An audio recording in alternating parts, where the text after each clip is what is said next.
Λοιπόν, πόσο νερό πρέπει να πίνουμε τελικά? Όλοι ξέρουμε τον κανόνα για τα 8 ποτήρια την ημέρα, σωστά? Κι όμως, τι θα λέγατε αν αυτή η συμβουλή μπορεί να μην είναι απλώς λάθος, αλλά να μας κάνει και κακό? Αυτό ακριβώς θα δούμε σήμερα. Σας έχει τύχει ποτέ αυτό? Να πίνετε νερό όλη μέρα, αλλά παρόλα αυτά να νιώθετε, ξέρετε, μια κούραση, μια θολούρα, να μην μπορείτε να σκεφτείτε καθαρά? Λοιπόν, δεν φταίει η φαντασία σας. Το θέμα μπορεί να μην είναι πόσο νερό πίνετε, αλλά τι λείπει από αυτό το νερό. Και η απάντηση μπορεί και να σας εκπλήξει. Πριν μπούμε στα βαθιά όμως, επιτρέψτε μου μια μικρή αλλά πολύ σημαντική παρένθεση. Αυτό το βίντεο προορίζεται μόνο για γενικούς ενημερωτικούς σκοπούς.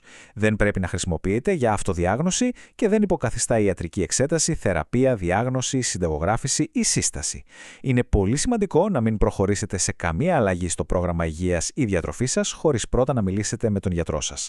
Πάντα μα πάντα να ζητάτε τη συμβουλή του γιατρού σας ή κάποιου άλλου αρμόδιου επαγγελματία υγείας για οποιαδήποτε ερώτηση έχετε σχετικά με την υγεία σας.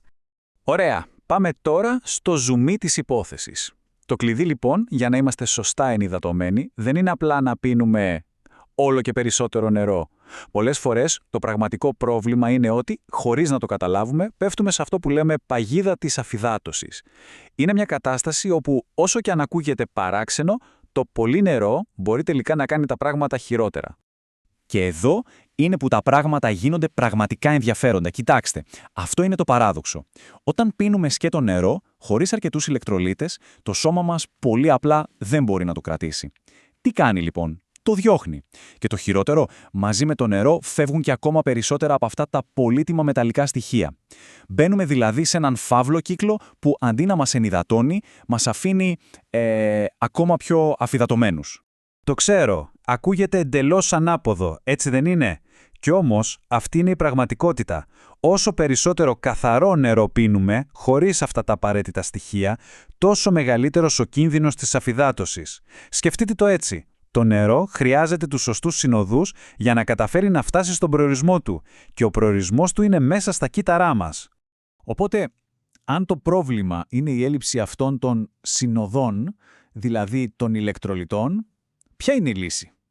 Λοιπόν, το μεγάλο μυστικό, το κλειδί όλης της υπόθεσης, κρύβεται σε κάτι που πολλοί από εμάς έχουμε μάθει να αποφεύγουμε. Και αυτό είναι το αλάτι. Αλλά προσοχή, δεν μιλάμε για οποιοδήποτε αλάτι. Το κλασικό λευκό επιτραπέζιο αλάτι που έχουμε όλοι στην κουζίνα μας είναι πολύ επεξεργασμένο και του λείπουν σχεδόν τα πάντα. Από την άλλη, το ανεπεξέργαστο θαλασσινό αλάτι, αυτό είναι άλλη ιστορία. Είναι ένας πραγματικός θησαυρός, γεμάτο με δεκάδες μεταλλικά στοιχεία και ιχνοστοιχεία. Αυτά που το σώμα μας όχι απλά αναγνωρίζει, αλλά κυριολεκτικά τα έχει ανάγκη. Ωραία. Φτάνει με τη θεωρία, ας γίνουμε λίγο πιο πρακτικοί. Πώς μπορούμε λοιπόν να υπολογίσουμε πόσο νερό χρειαζόμαστε, ο καθένας προσωπικά? Λοιπόν, υπάρχει ένας βασικός κανόνας που είναι αρκετά απλός. Μιλάμε για περίπου 30 με 35 ml νερού για κάθε κιλό σωματικού βάρους. Για παράδειγμα, αν κάποιος γύζει 70 κιλά, μιλάμε για περίπου 2,5 λίτρα την ημέρα. Βέβαια, αυτό είναι, ας πούμε, το σημείο εκκίνησης. Αν κάποιος γυμνάζεται έντονα ή έχει καύσωνα, οι ανάγκες προφανώς και αυξάνονται.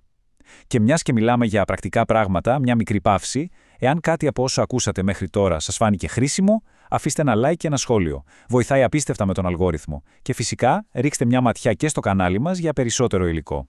Και τώρα πάμε στο καλύτερο, σε μερικές άμεσες, πρακτικές λύσεις που μπορείτε να δοκιμάσετε κυριολεκτικά από σήμερα για να δείτε αμέσως τη διαφορά στην ενέργειά σας.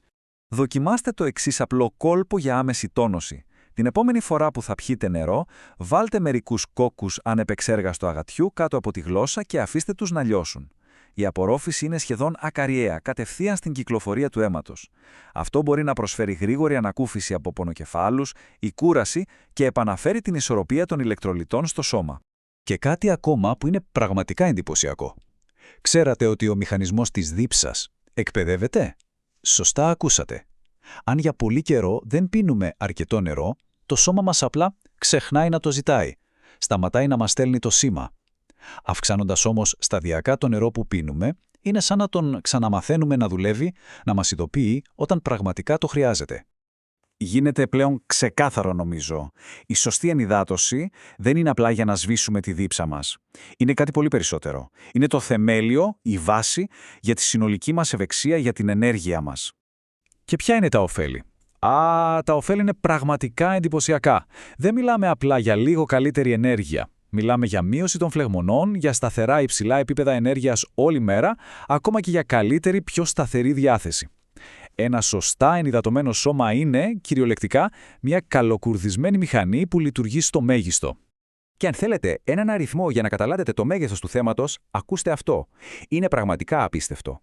Ακόμα και μια ήπια χρόνια αφυδάτωση μπορεί να μας κλέψει από 40% έως και 60% της ενέργειάς μας. Σκεφτείτε το λίγο. Μιλάμε για σχεδόν τη μισή μας ενέργεια. Φανταστείτε τι τεράστιο, σιωπηλό αντίκτυπο έχει αυτό στην κάθε μας μέρα. Κλείνοντας λοιπόν, ας κρατήσουμε μια σκέψη. Μήπως τελικά η λύση για την καθημερινή μας ευεξία, για περισσότερη ενέργεια και καλύτερη υγεία δεν κρύβεται σε περίπλοκες δίαιτες ή πανάκριβα superfoods? Μήπως είναι κάτι πολύ πιο απλό, κάτι αρχαίο και θεμελιώδες, όπως ένα ποτήρι νερό με τη σωστή όμως πρέζα αλατιού?